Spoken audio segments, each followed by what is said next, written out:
Assalamu alayka ya Rasulullah.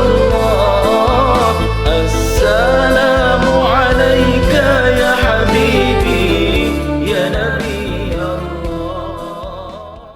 Nah, jadi ini adalah asbabun nuzul ya, tentang dua ayat sebelumnya tadi, bahwa kami jadikan belenggu, dan yang kedua adalah kami jadikan penutup ya. Itu. Jadi ini ada cerita riwayat tentang asbabun nuzulnya. Ya, di dalam suatu riwayat diceritakan bahwa suatu saat Abu Jahal ini bersumpah itu, halafa. Ya, ketika dia ngobrol-ngobrol dengan sesama teman-temannya itu. Wah, itu kan dengan sombongnya kemudian dia bersumpah. La in ra'aitu Muhammadan, weh, kalau saya nanti bertemu Muhammad yusolli kok sedang sholat, itulah ardokhonna ra'sahu, bakal ya. Nanti akan kuhancurkan kepalanya bil hajari dengan batu. Lalu kemudian dia mendatangi Muhammad dan ketepatan wahwa yusolli. Muhammad ternyata dalam keadaan sholat. Lalu kemudian sesuai dengan janjinya dia mengangkat batu. Falamma rafa'al hajaro, ketika dia mengangkat batu, syalat yaduhu, tangannya menjadi jimpe ya, menjadi tidak bisa bergerak. Ya. Ila unuki, dan nempel ke lehernya. Itu, seperti orang dibelenggu. Nah, ini kan berkaitan dengan ayat yang tadi itu. Jadi ketika dia ngangkat batu, tangannya enggak isobah ya. Nemplek dengan gulunya seperti orang yang dibelenggu.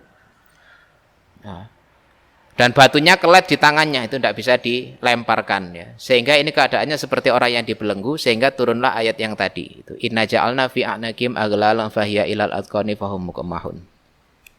Lalu kemudian dia kembali kepada teman-teman jagongannya tadi, falamma ata ila ashabi wa akhbaruhum, lalu dia bercerita kepada mereka itu bima ra'a ya, dengan apa yang terjadi. Itu dia pulang dalam kondisi batu masih nempel. Baru ketika dia sudah bertemu dengan teman-temannya dan menceritakan apa yang terjadi, lalu tiba-tiba batu tadi runtuh sendiri, sakotol hajaru.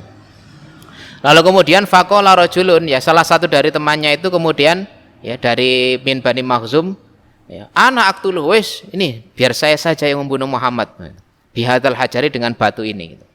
Fa'atahu, lalu kemudian salah satu dari Bani Makhzum tadi itu mendatangi Muhammad wa huwa yusolli, dan Muhammad ya dalam keadaan sholat.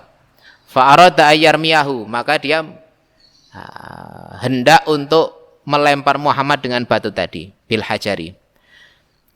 Fa'amallahu ta'ala basarahu, maka Gusti Allah menjadikan pandangannya menjadi buta. Faja'ala yasma'u sautahu alaihi salam wala yarahu, sehingga dia bisa mendengar suara Muhammad tetapi tidak bisa melihat Muhammad. Nah, ini adalah ayat wa ja'alna min baini aydihim saddaw wa min khalfihim saddaw. Dia jadikan depan dan belakangnya ada penutup, sehingga ketika dia mau melempar Muhammad, ya dia tidak bisa melihat, hanya mendengar suaranya saja. Lalu kemudian karena bingung, faraja'a ila ashabi, dia balik lagi kepada teman-teman jagongannya tadi, termasuk kepada Abu Jahal. Dan bahkan falam yarahum, itu ketika dia sudah nyampe di kumpulan teman-temannya, dia tidak bisa melihat loh gitu. Hatta naduhu, hingga teman-temannya memanggilnya, hei gitu, hei rajul. Faqalu ma sonata, lo kamu itu ngapain itu? Baru setelah dipanggil begitu oleh teman-temannya dia bisa melihat kembali. Ya. Ma ra'aituhu walakin sami'tu sautahu. Waduh, saya itu tidak bisa melihat ya, tetapi saya bisa mendengar suaranya itu. Wa hala baini wa bainahu syai'un ka hayatil ijli. Lah menghalangi pandangan saya itu, antara saya dengan dia itu seperti bayangan apa ya, pedet begitu. Makhluk yang mengipat-ngipatkan ekor, dan kalau saya mendekat itu dia akan memakan saya, sehingga menjadikan saya takut. Ba'da dzalika, setelah kejadian itu, kullama arada Abu Jahlin Muhammadan, ya kalau Abu Jahal itu ingin berbuat jelek kepada Muhammad, la yaqdiru ayyarahu, itu dia tidak bisa melihat Muhammad itu. Nah, itu ceritanya ya. Asbabun nuzul salah satu riwayat. Ya, jadi yang dimaksud inna ja'alna fi. Jadi kalau secara khusus kalau kita kaitkan dengan asbabun nuzulnya, inna ja'alna fi a'naqihim, ya kami jadikan ya di leher-leher mereka itu aghlalan, belenggu. Ya, terutama untuk Abu Jahal, sehingga ketika dia melempar itu karena tangannya nempel seperti dibelenggu, sehingga dia tidak bisa melempar Muhammad. Wahya ilal adqani, dan belenggu itu sampai ke janggut.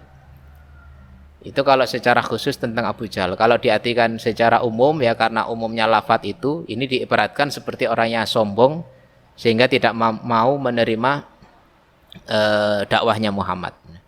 Dan ayat selanjutnya, wa ja'alna min baini aydihim, dan kami jadikan di depan dan belakang mereka itu adalah halangan, dan kami tutupi dia itu sehingga mereka tidak bisa melihat. Ya, kalau secara khusus ini adalah temannya Abu Jahal yang dari Bani Makhzum tadi, di mana dia mau melempar Muhammad ketika sholat, tidak bisa melihat itu karena ditutupi oleh Gusti Allah di depan belakangnya itu.